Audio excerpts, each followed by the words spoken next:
Till now all is well. अब full day के session के बाद let's restart.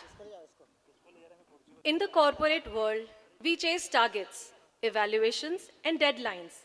But somewhere between boardroom and balance sheets, we search for meaning. सही कहा रीनू।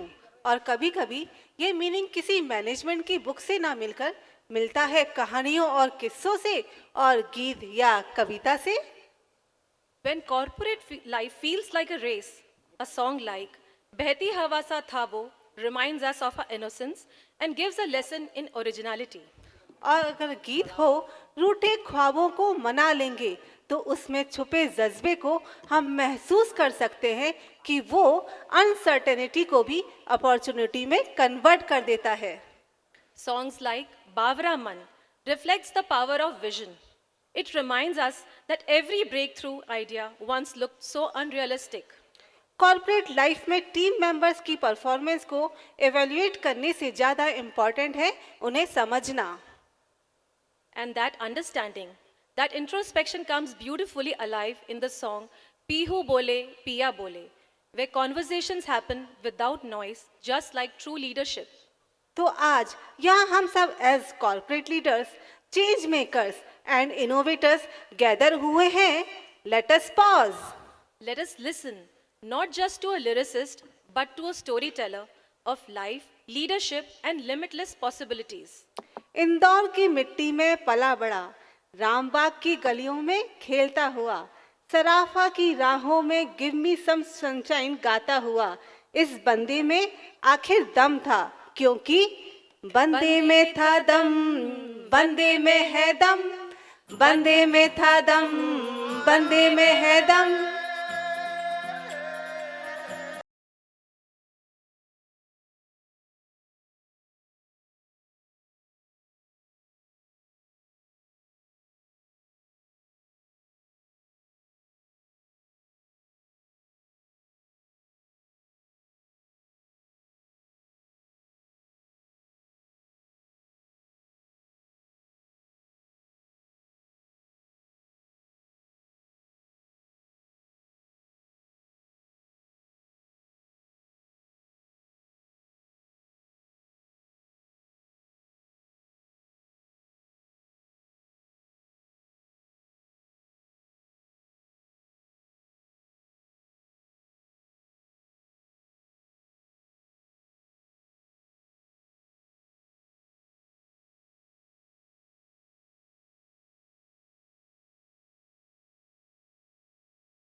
स्वानंद भाई, आपका इंदौर में स्वागत है।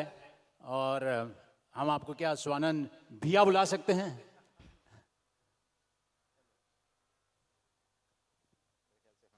हेलो।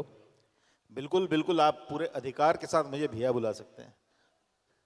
तो सोनन भैया, इंदौर की गलियों में आप जब जब से आपने यहाँ पर जीवन में आए हैं, इंदौर की गलियों से बहुत सारी जगह घूमे हैं, तो इंदौर में ऐसी क्या खास बात है जो आपको लगती है कि बॉम्बे, बॉलीवुड, लिरिक्स, गानों की दुनिया से कुछ अलग है इंदौर में? इंदौर का अपना एक मैं इंदौर में पला बढ़ा, और मैंने इंदौर के बाहर से इंदौर को भी, मैंने इंदौर के अंदर से इंदौर को देखा और मैंने इंदौर के बाहर से इंदौर को देखा। तो मैंने दोनों तरह से इंदौर को देखा है। मैं बहुत सारे शहरों में रहा। मैं दिल्ली में रहा, मैं मुंबई में रहा, और मैं उसके अलावा भी कई जगह पे घूमा, और मैंने हर उस जगह से इंदौर को देखा। तो मुझे यही लगा इंदौर के बारे में कि इंदौर का एक अपना स्वतंत्र स्वभाव है जो दुनिया में और किसी मुल्क, देश में, किसी शहर में नहीं है।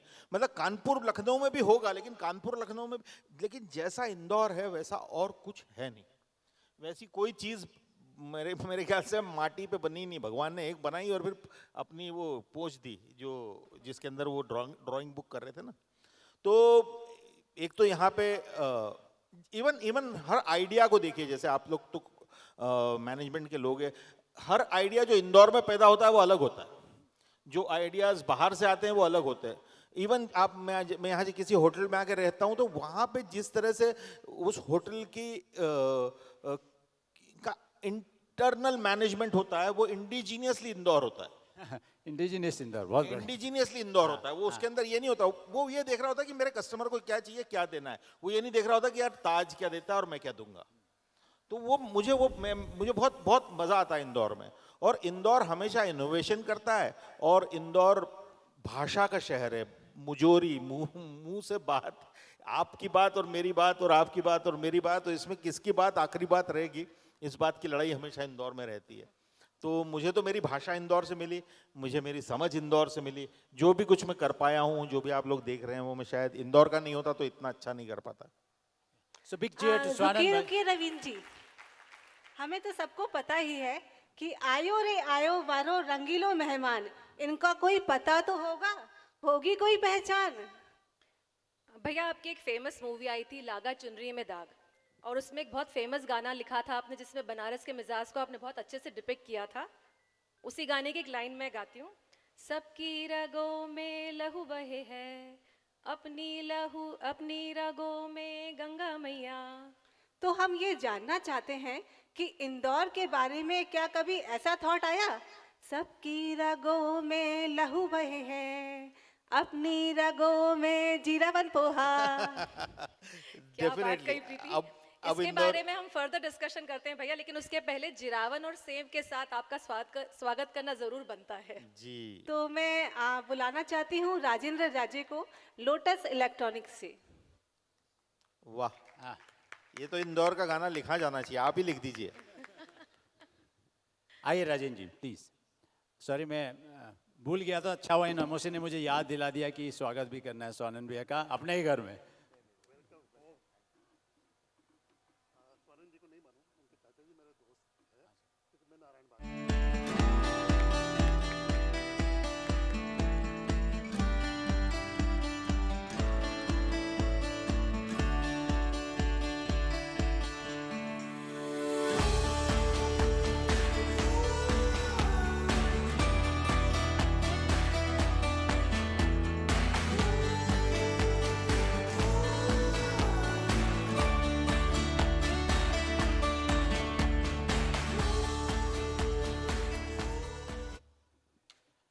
सोनन भाई, आपका जो करियर शुरुआत हुई इंदौर से शायद आप नेशनल स्कूल ऑफ ड्रामा में गए एंड देन आफ्टर आप बॉम्बे पहुंचे। तो इस जर्नी में आप किस तरह से अपने आप को देखते हैं और क्या रिकॉल करते हैं? What was the most famous memory of this particular journey from Indore to National School of Drama and then Bollywood?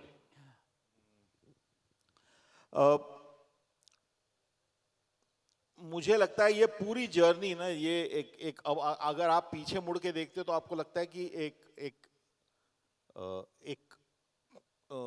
चीज़ों की कड़ी है, घटनाओं की कड़ी होती है, और वो घटनाएं अपने आप नहीं हुई होती, वो घटनाएं लोगों ने की होती है। जैसे मैं इंदौर की एक घटना आपको बताता हूँ, मैं हमेशा हमेशा बताता हूँ कि मुझे जैसा कि होता है कि मैं मध्यम वर्गीय परिवार से आता हूँ, तो मदर फादर दोनों नहीं चाहते थे कि मैं थिएटर को और सिनेमा को अपना करियर बनाऊँ। उस ज़माने में तो और भी डर लगता था कि पता नहीं क्या करेगा वहाँ जाके। अच्छा, ऐसी शक्ल सूरत तो दोस्त भी सपोर्ट नहीं करते थे, कि वो कहते थे कि भाई इनको अमिताभ बच्चन बनना है, तो हंसी हंसी मजाक ही उड़ा करता था।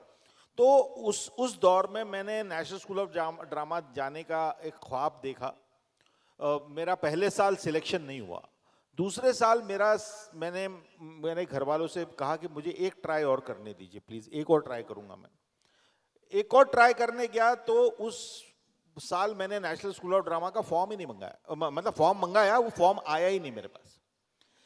3 दिन थे फॉर्म भरने की लास्ट डेट के और फॉर्म आया ही नहीं मेरे पास। मंडे को लास्ट डेट है, मंडे या ट्यूसडे को जाके फॉर्म भरने की लास्ट डेट है और सैटरडे तक मेरे पास फॉर्म नहीं है, और अब संडे को तो फॉर्म आने का कोई चांस भी नहीं है। तो मुझे लगा कि अब ये मेरा सपना टूट गया। लेकिन तभी मेरा इंदौर का एक दोस्त था, उसका रात को 11 बजे मेरे घर पे आया और उसने कहा कि भाई मैंने सुना तेरा फॉर्म नहीं आया है। बोले हाँ।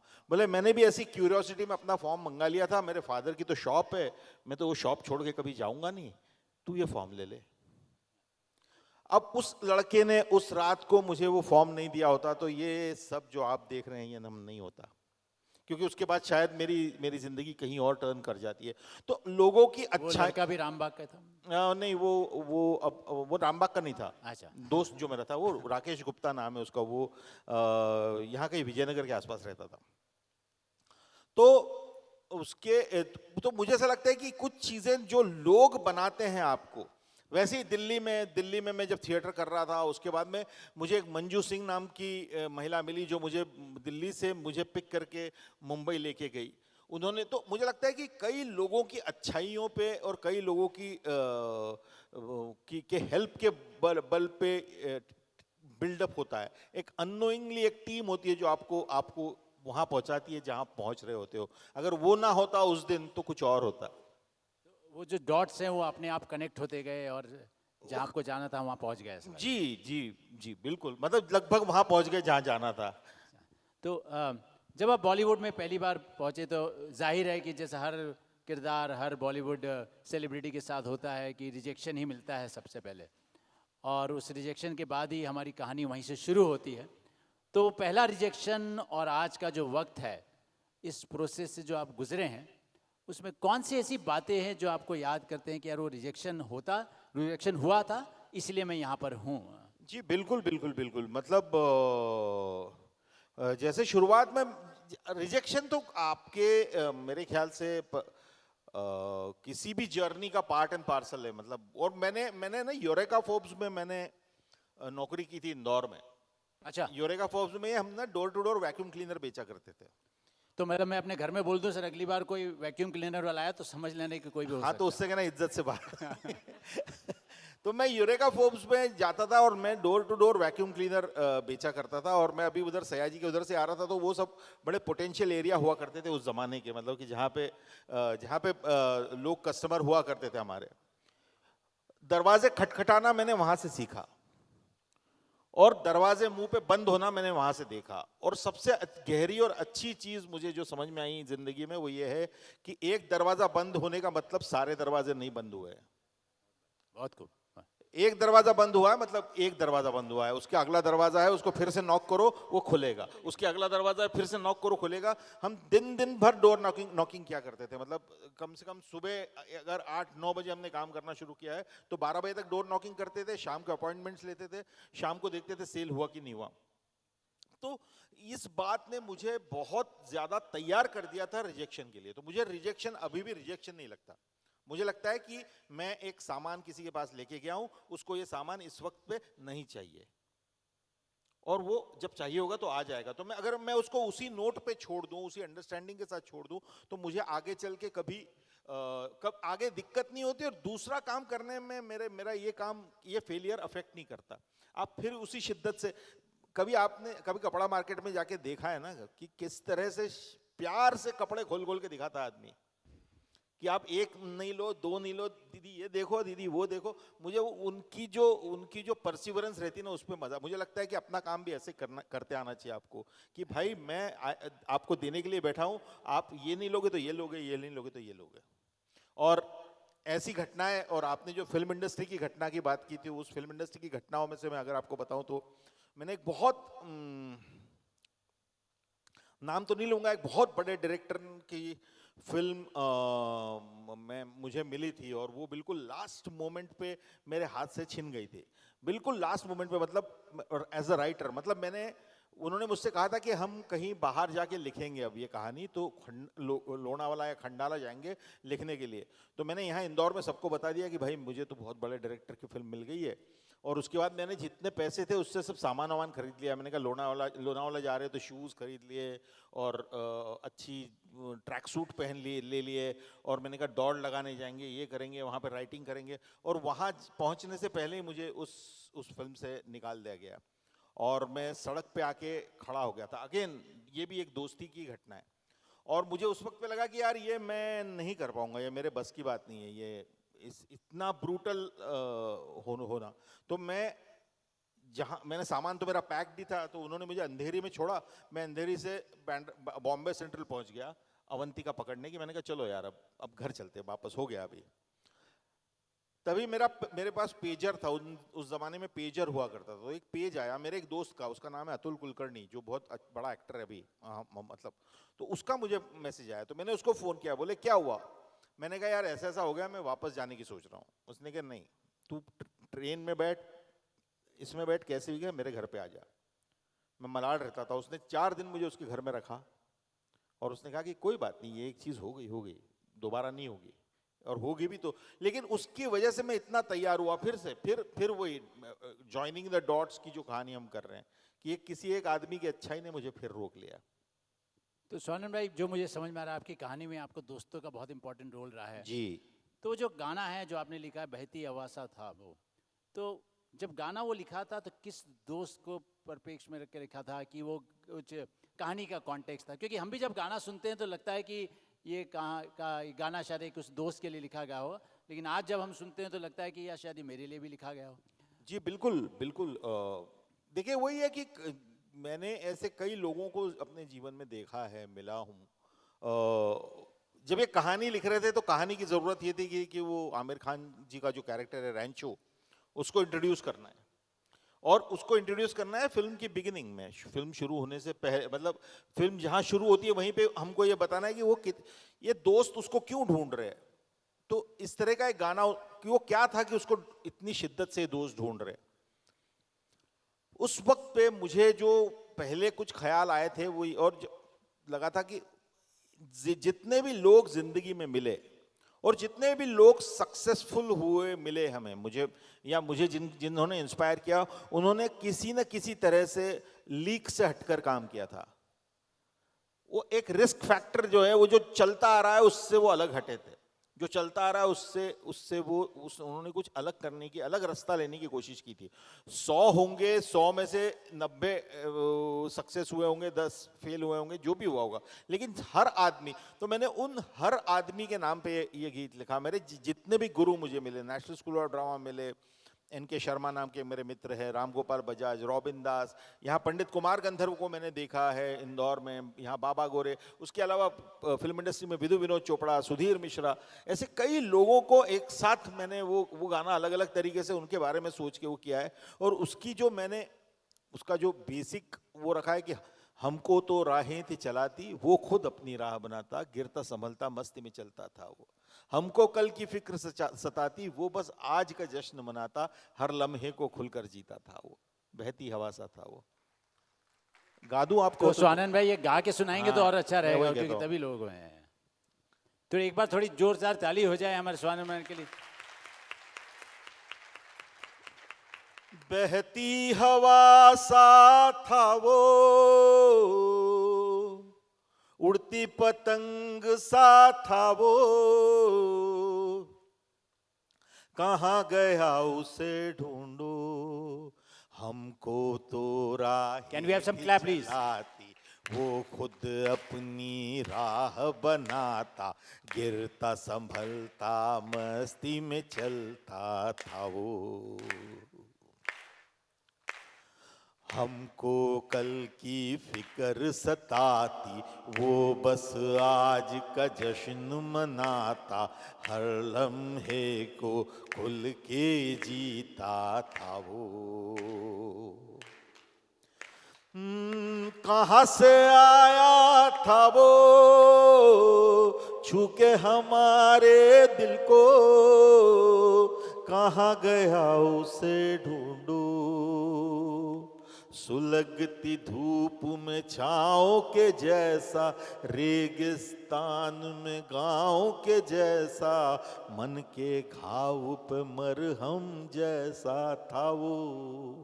हम सहमे से रहते कुएं में, वो नदियाँ में गोते लगाता, उल्टी धारा चीर के तैरता था वो। बादल आवारा था वो, यार हमारा था वो, कहाँ गया उसे ढूंढो। क्या बात है। शायद जब ये कार्यक्रम खत्म होगा तो सब हम भी शायद आपको ढूंढते रहेंगे, अरे क्योंकि ये जो गाना है ऐसा बहुत दिल को छू लेता है। सो जब ये गाने के लिरिक्स लिखते हैं तो किस सोच में जाके लिखते हैं, उसके बारे में थोड़ा अगर आप बताएंगे। इज दिस क्रिएटिविटी और इज इट वेरी नेचुरल, या इसके लिए कुछ ऐसा इकोसिस्टम तैयार करना पड़ता है कि हम ये लिख पाएँ? मेरे ख्याल से आपका इकोसिस्टम आपको आपकी मसल मेमोरी में लाना पड़ता है। शुरुआत में पहली बार तो कोई मतलब कुछ बहुत ही खुशकिस्मत लोग होंगे जो जिनको ऊपर से मिल गया है और वो जिन्होंने लिखना शुरू किया और कमाल का लिखना शुरू किया। मैं उनमें से नहीं हूँ। मैंने सीखा है लिखना, मैंने लिखना, पढ़ना, एक्टिंग करना, सब कुछ मैंने प्रॉपरली उसके एजुकेशन ली है। मैंने बड़े बड़े लोगों को सुना है, बड़े बड़े लोगों को पढ़ा है और अपनी प्रैक्टिस की है, कलम घिसी है, कागज़ काले किए हैं, खुद को 1000 बार रिजेक्ट किया है इसके पहले कि मैं अपना गाना किसी और को सुनाऊं।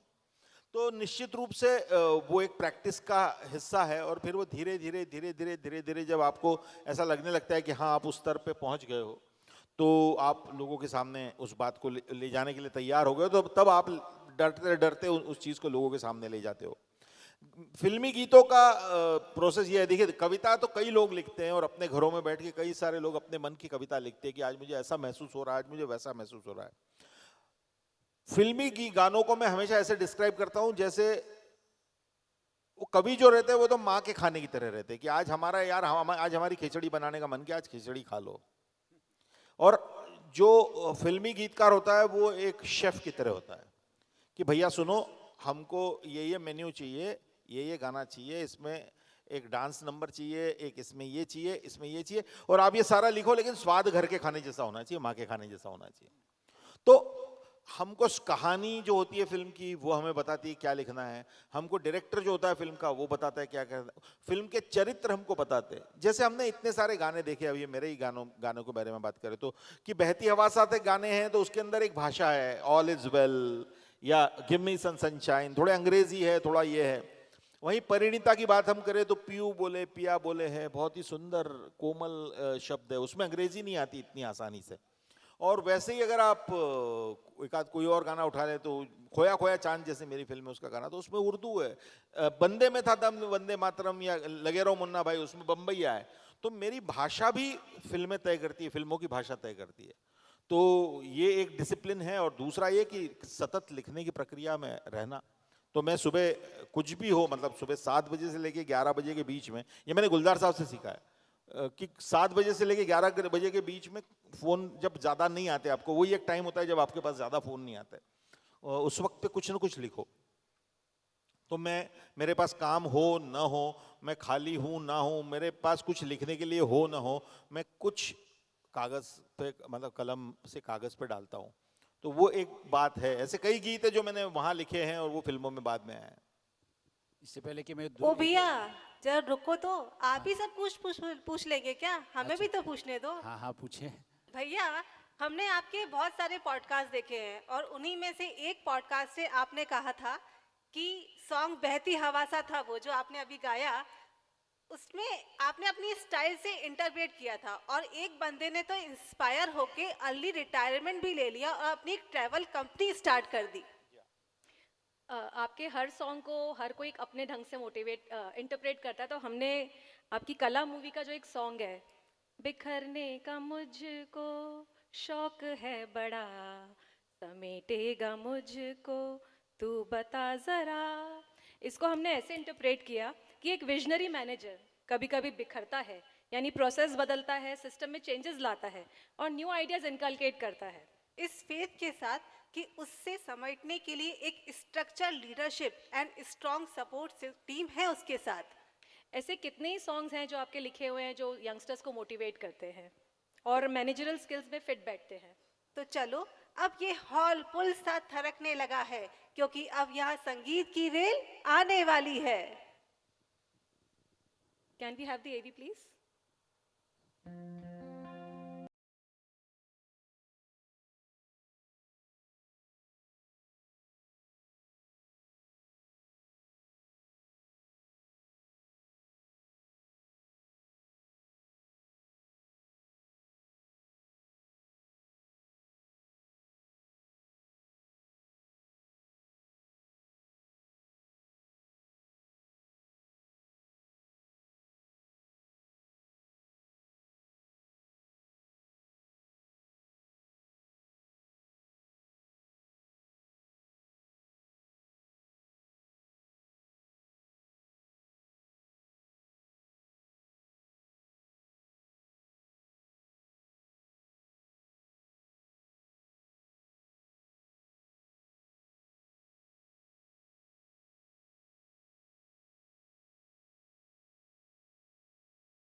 तो स्वानंद भैया, अगर क्योंकि गाने की बात आई और वो भी आपके गाने की बात आई है, तो थोड़ा इस हॉल को तो थिरकवा देंगे सर?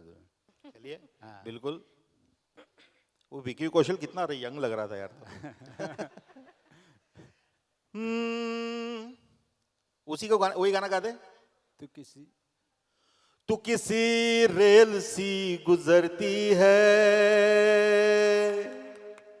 मैं किसी पुल सा दाता हूँ। तू कभी रत्ती भर न सुनती है, मैं तेरा नाम बुदबुदाता हूँ। किसी लंबे सफर की रातों में तुझे अलाव सा जलाता हूँ। तू किसी रेल सी गुजरती है, मैं किसी पुल सा थरथराता हूँ, थरथराता हूँ। काठ के ताले हैं, आंख पे डाले हैं, इनमें इशारों की चाबियां लगा। रात जो बाकी है शाम से ताकी है, नियत में थोड़ी खराबियां लगा। मैं हूं पानी के बुलबुले जैसा, तुझे सोचूं तो फूट जाता हूं। तू किसी रेल सी गुजरती है, मैं किसी पुल सा थरथराता हूं। ऑल इज वेल तो बनता ही है, क्योंकि इसके बाद तो ऑल इज वेल ही होना है। जब लाइफ हो आउट ऑफ कंट्रोल, होठों को करके गोल, होठ झुम पचकता पचकता झुम पचकता, होठों को करके गोल, सीटी बजा के बोल, ऑल इज वेल। मुर्गी क्या जाने अंडे का क्या होगा, लाइफ मिलेगी या तवे पे फ्राई होगा, कोई न जाने अपना फ्यूचर क्या होगा, तो होठ घुमा सीटी बजा के बोल भैया, All is well. ओ चाचू ऑल इज वेल, मुर्गे ऑल इज वेल। बहुत खूब दादा। मुझे ये बताएं, ये जो गानों के लिरिक्स हैं, ऑल इज वेल, मुर्गा, मामू, ये ऐसी टपोरी लैंग्वेज से गाना बनता कैसे होगा, आप समझ रहे हैं? नहीं सर, वो फिल्म की रिक्वायरमेंट होती है। और ये गाना जब ऑल इज वेल बना रहे थे तो मैं अभी भी याद है मुझे, तो इंटरनेट नया नया आया था, 2008-9 की बात कर रहा हूँ मैं, जब ये गाना लिखा गया था। और वो इंटरनेट पे छोटे छोटे मीम्स आते थे, तो फेसबुक वगैरह पे, तो हम बहुत स्ट्रगल कर रहे थे गाना लिखने के लिए कि इसके शब्द क्या होने चाहिए क्या नहीं होना चाहिए। और उसमें एक मैंने छोटा सा मीम देखा था जिसमें एक चूजा, जो अंडे का जो चिकन होता है ना, वो ऐसे खड़ा हुआ है और एक ऑमलेट की तरफ देख रहा है, और वो उसको पूछ रहा है, इज दैट यू ब्रदर? और वो देख के मैंने कहा कि यार भाई, किसी को नहीं मालूम यार जिंदगी का क्या होने वाला है, एक चूजा बनेगा और एक, तो मैंने एक लाइन लिखी थी कि सुबह का मुर्गा शाम पड़े को तंदूरी चिकन हो जाता है, तो आपको कुछ नहीं पता क्या होने वाला है। तो वहां से जब ये लाइन मुझे मिली तो मुझे पूरा गाना मिला। तो बस यही है कि हिंदी सिनेमा के गाने नया लोक संगीत होता है, लोक संगीत होता है, लोगों का गाना होता है, तो उसके अंदर भाषा की यार उस तरह की मर्यादाएं नहीं होनी चाहिए। आपके अंदर अगर कोई चीज हो सकती है तो उसकी कविता अच्छी होनी चाहिए, और उसके अंदर लोगों के साथ उसका एक रिश्ता बनना चाहिए, जो लोग सोच रहे हैं वही उस गाना वो गाने ने बोलना चाहिए। सोहन भाई, जो हर गाने की जैसे कहानी होती होगी सर, ऐसे बहुत सारे जो गाने लिए कहानी हो रही है, तो एक कोई स्पेशल गाना है जो अभी आपने देखा भी था, बावरा मन, क्योंकि आपने 2 गाने गा दिए, उसके बारे में नहीं पूछ रहा हूँ मैं, तीसरे गाने के पूछ रहा हूँ। तो बावरा मन जैसे गाना है, तो इसके पीछे भी कोई कहानी है जैसे दूसरे गाने के पीछे होती होगी? नहीं, बाबरा मन तो बहुत ही स्पेशल गाना है मेरी जिंदगी का पहला गाना है जो फिल्म में आया, हजारों ख्वाहिशें ऐसी फिल्म में आया, और आज से 23 साल पहले लगभग ये गाना फिल्म में आया। और 23 साल हो गए, ये गाना मैं प्रैक्टिकली रोज गाता हूँ, अभी भी गाऊंगा। प्रैक्टिकली रोज गाना पड़ता है मुझे ये गाना, कहीं ना कहीं किसी न किसी प्रोग्राम में, कुछ नहीं हुआ तो रात को 1:30 बजे कोई दोस्त ही फोन करते थे कि भाई एक बार बावरा मन सुना दे। बावरे मन की कहानी यह है कि बावरा मन जो है वो मेरे जीवन का सबसे महत्वपूर्ण गाना इसलिए बना क्योंकि शायद जो आप कह रही थी ना, जब आप अपने इसमें कह रही थी कि सपना जब बेवकूफ़ी भरा लगता है, जो आपका बड़ा सपना जो बाद में बहुत बड़ा भी बना हो, लेकिन जो शुरुआती तौर पे जब आप देखते हैं उसको तो ऐसा लगता है कि यार ये क्या बचकाना सा बात मैं सोच रहा हूँ। और उसी वक्त पे उस सपने को पूरा करने का जो ताकत आती है वो उसी लम्हे में होती है कि अगर आप फिर भी लगे रहें, अगर आप फिर भी उसके ऊपर। तो मैं जब मुंबई में नया गया था, इंदौर से दिल्ली गया, दिल्ली से मुंबई में गया, इतना बड़ा शहर, मैंने कहा इसमें मुझे कौन पूछेगा मैं कौन हूँ, मैं क्या लेके आया हूँ। और रिक्शे में जा रहा था और मुझे अपने आप पे यही ख्याल आया कि यार बावरा मन देखने चला एक सपना इतने बड़े शहर में। और फिर वो गाना धीरे धीरे, मेरा एक दोस्त है हर्ष खुराना, उसको मैंने सुनाया और उसने कहा कि यार भाई बहुत अच्छा है, लिख दो। और वो मैंने लिखा और उसके बाद वो फिर सुधीर मिश्रा जी ने फिल्म में लिया, रेस्ट इज हिस्ट्री। गा दूं थोड़ा सा 2 लाइनें? हाँ एकदम। इसका थोड़ा भाई, इसके थोड़ा सा फीड इको कम कर सकते क्या माइक का? निखिल भाई, इसका थोड़ा सा जो रिवर्ब है ना, थोड़ा कम कर देंगे तो मेरे को गाने में आसानी होगी।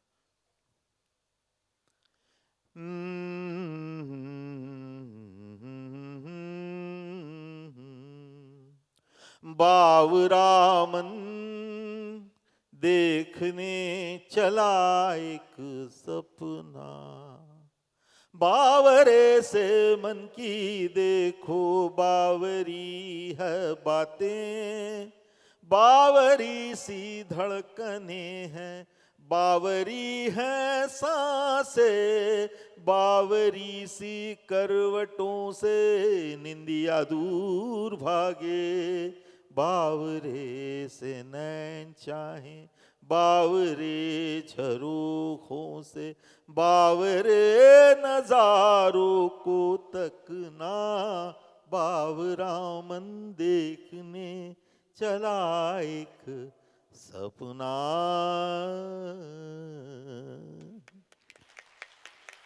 जैसे आपने इस गाने में के लिए एक वर्ड लिया बावरा और उसी से आपने पूरे गाना पिरो दिया, तो ऐसे कौन से शब्द होते हैं जो एकदम स्ट्राइक कर जाते हैं और लगता है कि यार इस पे गाना बन जाता है? हाँ, हमेशा कोई एक शब्द होता है जो गाना बनाने के लिए ज़रूरी होता है, मुझे ऐसा लगता है।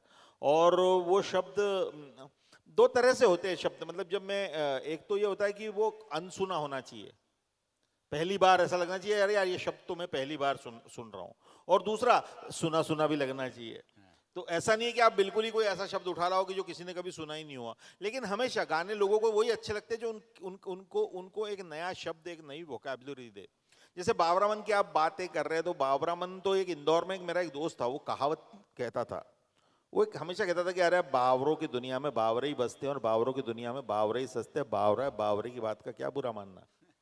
तो वो मुझे वो बावरा बावरा बावरा बावरा बड़ा अच्छा लगता था, तो मैंने शायद वहां से ये लिया है कि बावरे से मन की देखो बावरी हैं बातें, बावरी सी धड़कनें, बावरी हैं सांसें। तो एक शब्द के साथ खेलना, एक शब्द के साथ आप जब कविता करते हैं, आप जब ये सब चीजें करते हैं, तो आपको लगता है कि हाँ यार ये बड़ा मजेदार खेल होता है। तो शब्द अच्छा, अगर हमारे तो कई सारे लोग तो हम 3-4 लिरिसिस्ट थे, आपस में दोस्त थे, हम तो कभी कभी एक दूसरे से शब्द भी मांग लेते कि यार कोई अच्छा हुक वर्ड बता दे, कोई हो तो, कोई अच्छी ये हो तो। हाँ, वो कहते हैं हाँ ये वाला ले ले। तो जैसे आपने कहा हुक वर्ड है, आज के एआई के ज़माने में ये हुक वर्ड तो आज बहुत कॉमन हो गया है, तो आपको नहीं लगता कि ये एआई या टेक्नोलॉजी इस प्रोफेशन को, जहाँ पर creativity is the essence of that profession, कुछ ख़त्म कर रही है या कुछ चीज़ें छीन रही है? देखिए, खत्म कर रही है, छीन रही है, ये तो मुझे नहीं लगता। जिस हालत में एआई आज है, खासकर अभी आगे क्या होगा मुझे मालूम नहीं, इसके आगे ये कहाँ जाने वाला है मॉन्स्टर, इसके बारे में मैं उस तरह से उसका वो नहीं हूँ, लेकिन आज की तारीख में मुझे ऐसा लगता है कि मैं मुंबई शहर में जब काम करने जाता हूँ, बाहर घूम रहा हूँ, तो मैं गाना गाता हूँ और 1 लाख लोग गाना गाने के लिए और तैयार बैठे हुए हैं जिनको गाना गाने का मौका नहीं मिल रहा है। एआई 1 लाख 1वां हो जाएगा यार, उसको मिल जाएगा या नहीं मिलेगा, वो एक कॉम्पिटिटर है। मुझे लगता है कि वो उस तरह से हमारे लिए तो, अगर एआई सभी के पास में और सभी एक एक गाना बना रहे हैं, तो फिर वो किसी ऐसे को ढूंढेंगे जिसके पास कुछ अलग है। एआई की सबसे अच्छी बात इस वक्त पे ये है कि एआई फीडबैक नहीं लेता। अगर आपका क्लाइंट जो है वो अगर फीडबैक ना दे तो उसको लगता ही नहीं कि मैं क्लाइंट हूँ। तो एआई फीडबैक नहीं ले पाता, अगर आपने उसको फिर से बताई कोई चीज तो वो पूरी बदल देता है। और अभी ये हो रहा है, अभी मतलब इसलिए देखना आप, जब हम एआई का बनी हुई कोई पूरी फिल्म भी देखते तो आपको समझ में आता है कि बहुत सारी इनकंसिस्टेंसीज है। सही है, एआई ह्यूमन ब्रेन से निकली हुई एक ऐसी चीज है जो डिसरप्ट करने वाली है, लेकिन मुझे लगता है कि हमको उसके साथ जीना सीखना पड़ेगा। और एक मेरे दोस्त ने मुझे बताया था परसों, जो एआई का एक्सपर्ट है, उसने कहा था कि AI will become so important कि आपके जीवन का इतना बड़ा हिस्सा हो जाएगा कि जैसे यार, अरे जब जाएगी, जैसे बिजली चली जाती है तब हमको पता चलता है कि अरे बिजली गई, तब तक तो हमको बिजली, हम we take it for granted. जैसे इंटरनेट बंद होता है हमको लगता है यार इंटरनेट ऑफ हो जाए, इंटरनेट नाम की भी कोई चीज है, वरना इंटरनेट हमारी जिंदगी का हिस्सा है। एआई भी बन जाएगा वैसा, ऐसा मैंने सुना है। तो आने वाले वक्त बताएगा कि एआई क्या करने वाला है, बट इससे तो यहाँ खिचड़ी की दुकान खोलेंगे इंदौर में। जैसे आपने इतने सारे काम किए हैं, इतने सारे गाने लिखे हैं और इतने सारे लोगों के साथ काम किया है, इस पूरे परिप्रेक्ष्य में अगर हम देखें बॉलीवुड की दुनिया में प्रोड्यूसर्स, डायरेक्टर्स, एक्टर्स, किससे काम करना बड़ा आसान होता है? और आपको लगता है कि यार ये डायरेक्टर से काम आसान होता है, नहीं एक्टर के हिसाब से काम करना होता है? Which is that most easiest way to deal in this particular world, and how do you deal with? देखिए, मुझे लगता है कि शुरुआती में एक बार जो एक बार आइस ब्रेक करनी होती है वही प्रॉब्लम होता है। एक बार उनको पता चल जाए कि आप क्या देते हो और वो आपसे तो उनको फिर एग्जैक्टली पता होता है कि किसको किसके पास जाना है। जैसे कोई कोई ऐसे गाने होंगे, आइटम नंबर होंगे जो मेरे पास कभी आएंगे नहीं, क्योंकि उनको मालूम है कि वो मेरा जोन नहीं है। मेरे पास जो गाने आते हैं वो हमेशा थोड़े एंटरटेनिंग होंगे, लेकिन उसके साथ में उसके अंदर थोड़ी सी कोई एक बात होगी। कोई एक बात नहीं होगी तो मेरा गाना उस तरह से सिर्फ इसलिए नहीं लिखता मैं कि सिर्फ आए और चला जाए, ऐसा नहीं करना मुझे अच्छा लगता। तो मैं हमेशा डायरेक्टरों का आदमी रहा हूँ। मुझे हमेशा डायरेक्टर्स अच्छे मिले हैं और डायरेक्टर्स ने मुझे गाइड किया है और डायरेक्टर्स ने मुझसे काम निकलवाया, ये मैं कहूँगा। मैं एक डायरेक्टर का नाम लेना चाहता हूँ जो अब इस दुनिया में नहीं है। उनका नाम है प्रदीप सरकार, जिन्होंने परिणीता नाम की फिल्म बनाई थी।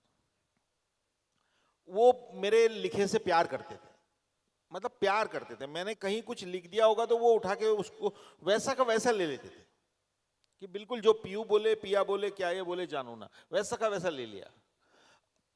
दूसरे डायरेक्टर है राजकुमार हिरानी। वो खुद 10-10 साल फिल्म, मतलब 5-5 साल फिल्मों की स्क्रिप्ट पे काम करते हैं। तो वो मेरे साथ भी उतना ही काम करना चाहते थे और करते थे। एक बार, 2 बार, 3 बार, 4 बार, 5 बार हमने ऑल इज वेल, जो मैंने आपको गाना सुनाया, इसकी फाइल भर के ऑप्शंस लिखे हैं, फाइल भर के। उसमें से 2-3 ऑप्शंस, 4 ऑप्शंस निकाल के हमने दूसरी फिल्म में भी, एड फिल्म में भी बना दी। तो वो एक तरीका है कि भाई उस डायरेक्टर के साथ उस तरीके से काम होता है। तीसरे मेरे दोस्त सुधीर मिश्रा जी जो है डायरेक्टर, उनके साथ में मैं काम करता हूँ। तो वो मुझे कुछ अलग तरीके से कोई कहानी का एक ये बताते हैं कि कोई सूफी ऐसा गाना, 2 अंग्रेजी गाने बताते, 3 यहाँ की बातें बताते और वहाँ से कुछ निकल के आता है। तो मैं हमेशा डायरेक्टर्स के साथ काम करता रहा हूँ। और मैंने आमिर के साथ भी जब काम किया, सत्यमेव जयते में या लापता लेडीज में, तो वो एज ए मतलब वो तब एक्टर नहीं थे, तब वो ही वॉज द प्रोड्यूसर।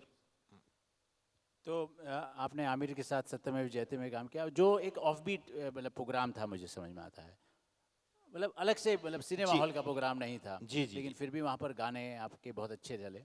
तो वो कौन सा गाना था, एक बार आप रिकॉल कराएंगे, जो बड़ा हिट हुआ था उस सत्यमेव जयते का? नहीं, ओरी चिरैया जो आपने भी दिखाया भी था। हाँ जी। सत्यमेव जयते ऐसा प्रोग्राम था कि जो जिसने इंडियन टेलीविजन पे बहुत लोगों को हिलाया था। हमारी करंट टॉपिक्स के, करंट जनर के समय की जो समस्याएं, जिसमें से एक गाना आपने सुना, मेरा लिखा हुआ, वो सोना महापात्रा गाती है, मुझे क्या बेचेगा रुपैया, बाबुल प्यारे सजन सखारे सुन लो मेरी मैया। और दूसरा ये गाना मैंने गाया था, जो लिखा भी था और गाया भी था, ये जो कन्या भ्रूण हत्या के सब्जेक्ट पे था।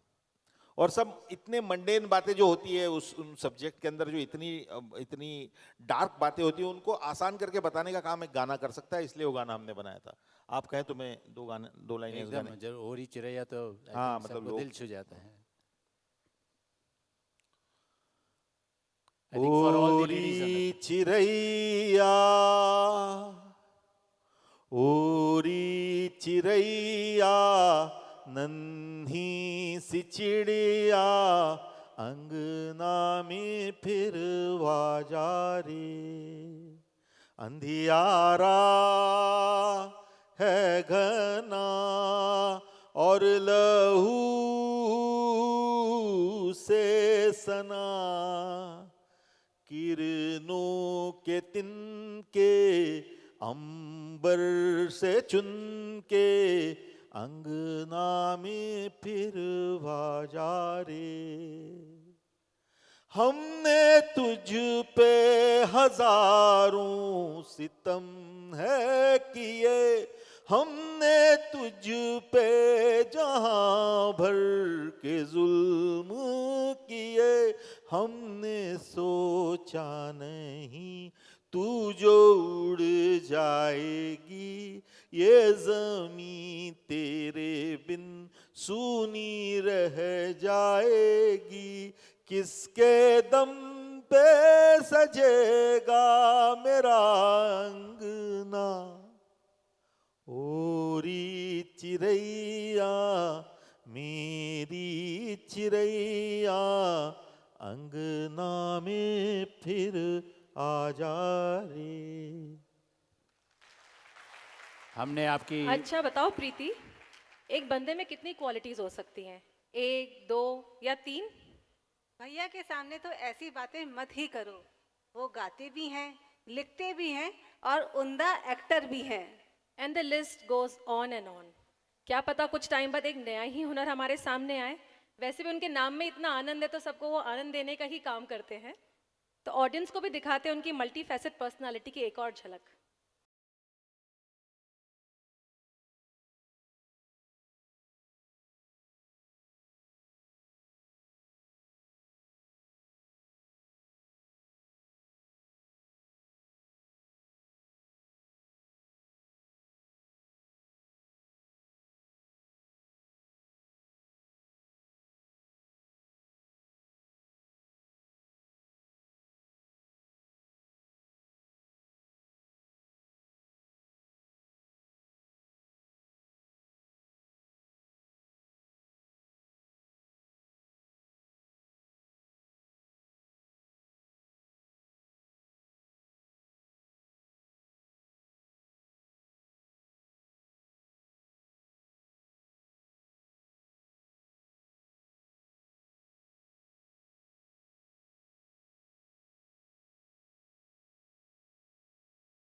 That was an actor.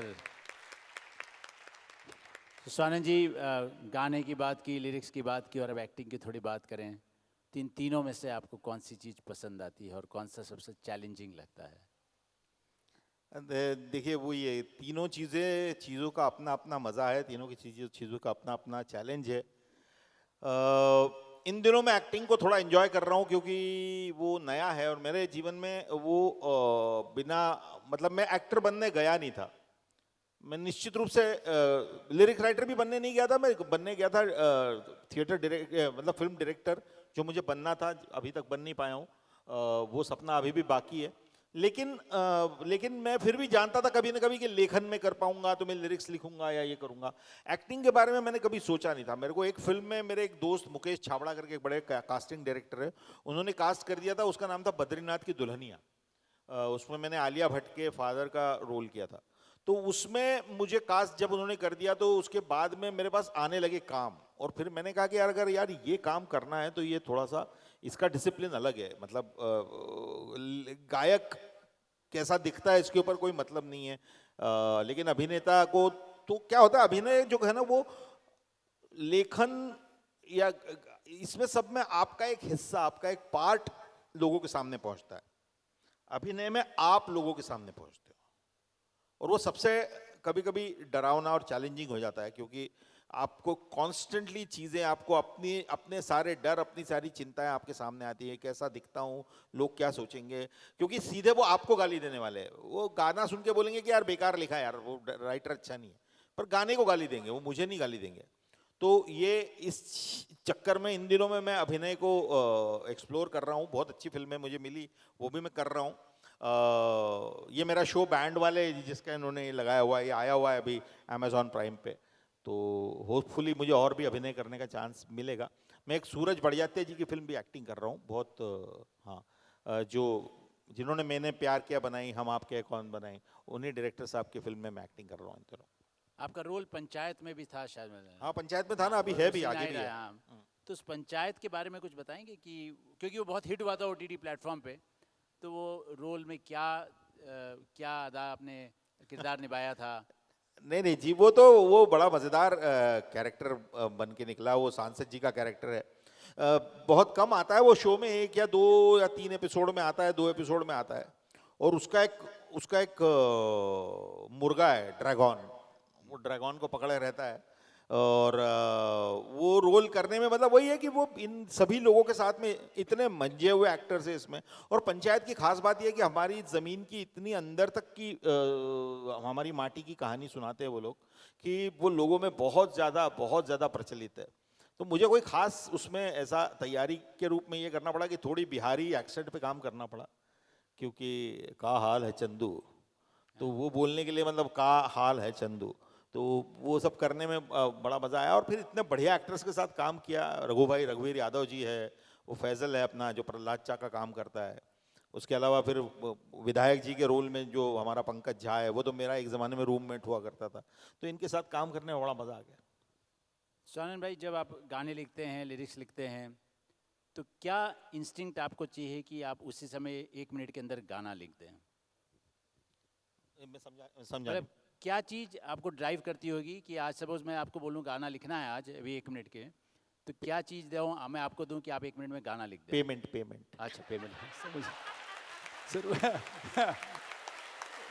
बस वहीं पर आपने बात रोक दी है और बात खत्म करने के लिए आपने बोल दिया है। बट एनीवे, क्योंकि आप इंदौर के, तो हमारा हक बनता है कि हम आपसे कभी भी राइट ले सकते जी हैं। बिल्कुल बिल्कुल बिल्कुल। नहीं, ये तो ऐसी बोलने की बात है, लेकिन हाँ, कोई भी अच्छे इरादे के अच्छे काम के लिए भी काम करना हो तो मुझे बताइएगा, मैं हूँ, हाजिर हूँ। जरूर। सोनम भाई, क्योंकि आप इंदौर के हैं तो मैं इस शो का अंत भी कुछ इंदौरी चीज़ों से होऊंगा, क्योंकि इंदौर की भी एक भाषा है, आपको पता है, और आपने भाषा जी है। कौन सी फिल्म आपने यहाँ पर इंदौर में देखना पसंद की थी? फिल्म इधर रीगल टाकीज के अंदर वो लगी थी अपनी, कौन सी वाली, वो यार जिसमें था वो यार अमिताभ बच्चन, कौन सी थी वो जो थी ना, वो शोले देखी थी। अच्छा, चले। और इंदौर में इतने बहुत सारे आपने देखेंगे सिनेमा हॉल, तो सपना संगीता, ज्योति, कुसुम, इसमें से कौन सा हॉल आपको पसंद आया करता था? मैं जिस जमाने में इंदौर में हाल में घूमता था, उसके हाल तो अब बहुत खराब है। कुसुम स्मृति वो खराब हो गया बहुत। रीगल, मिल्की वे हुआ करता था एक, मिल्की वे, स्टारलिट था, स्टारलिट याद है आपको किसी को? स्टारलिट में मैंने बहुत पिक्चरें देखी, उसके अलावा यशवंत टाकीज में देखी, बिम्बिनो में देखी। तो ये तो शायद इन नई जनरेशन को पता भी नहीं होंगे, लेकिन हाँ, मैंने बहुत मजे किए मैंने इंदौर में। उस समय बालकनी और स्टॉल के टिकट के रेट्स क्या हुआ करते थे? 1.60, 3.20, 4.20। कितनी बार आपने ब्लैक में टिकट खरीदी होगी? वैसे ब्लैक में पड़वड़ता नहीं था हमको ब्लैक में खरीदना टिकट, लेकिन कई बार खरीदी है। ब्लैक वाले से भी मतलब उधार मैं थोड़े मोल भाव कर लेते इंदौर वाले की, ऐसा नहीं यार, थोड़ा कम लगा लो यार। तो वो भी किया है। एक बार तो एक पिक्चर देखने गए थे मैं और मेरा एक दोस्त इंदौर में, कॉलेज के, मुझे अभी भी याद है, वो नास्तिक पिक्चर थी अमिताभ बच्चन की, स्मृति टाकीज में। तो वहाँ गए तो वो मेरे और मेरे दोस्त के बीच में 1 रुपया कम पड़ गया टिकट के लिए। तो मैंने कहा यार ऐसा कैसे, आप दोनों नहीं देख पाएंगे, एक को ही देखनी पड़ेगी किसी न किसी को। तो हमने कहा यार एक काम करते हैं, एक अंकल दिखे सामने, मैंने कहा सर वो हमारे पास 1 रुपया कम है, आप 1 रुपया हमको दे दें अगर, तो हम आपको लौटा देंगे। तो हमारी तरफ देखा उन्होंने, अच्छा लौटा दोगे, ठीक है। उन्होंने अंदर से ना डायरी वायरी निकाली, बोले नाम पता लिखो अपना।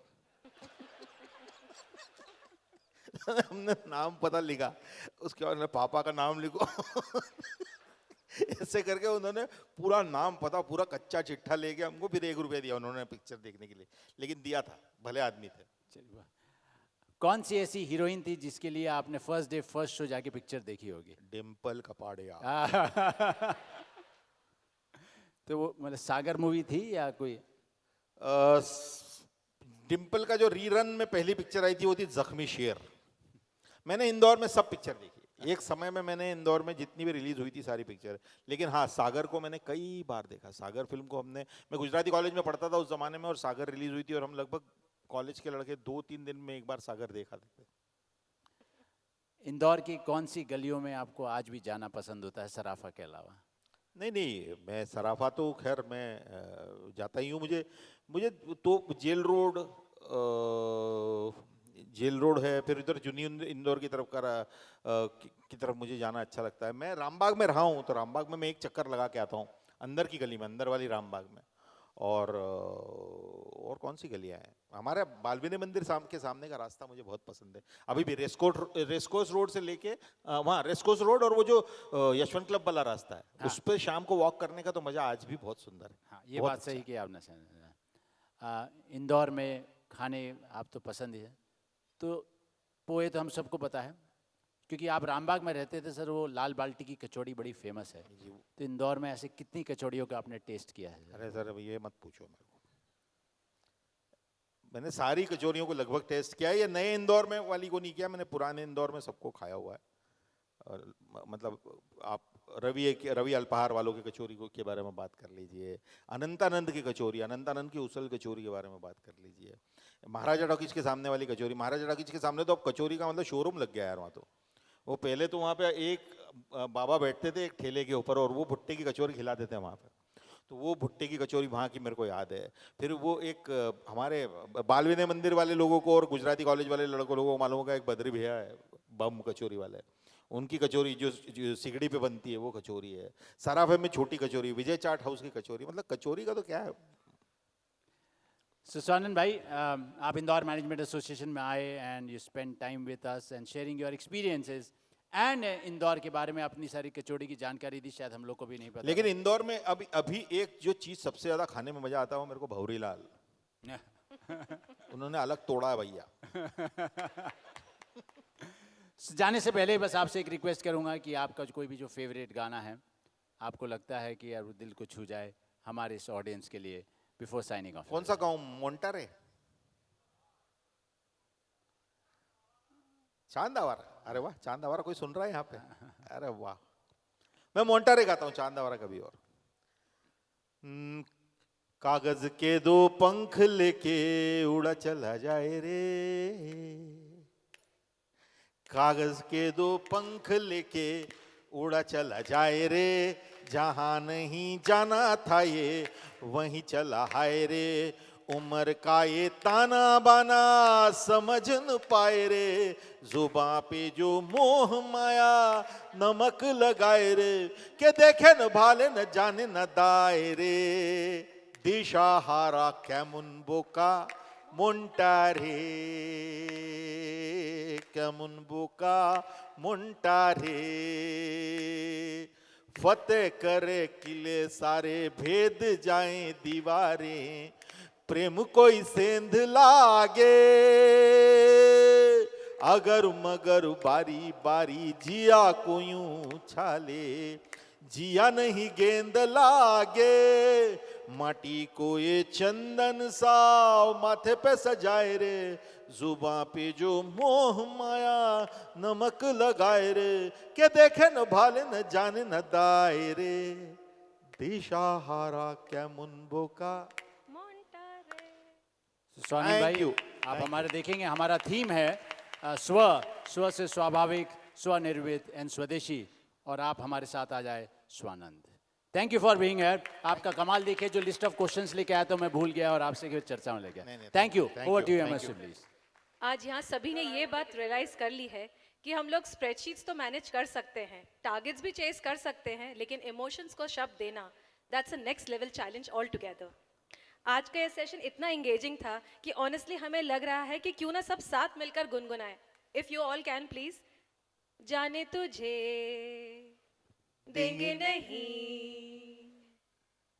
we may say जाने नहीं देंगे तुझे in fun, but what we truly mean is we hope to have you amongst us again and again. Thank you so much. Thank you so much. Thank you. As I would like to thank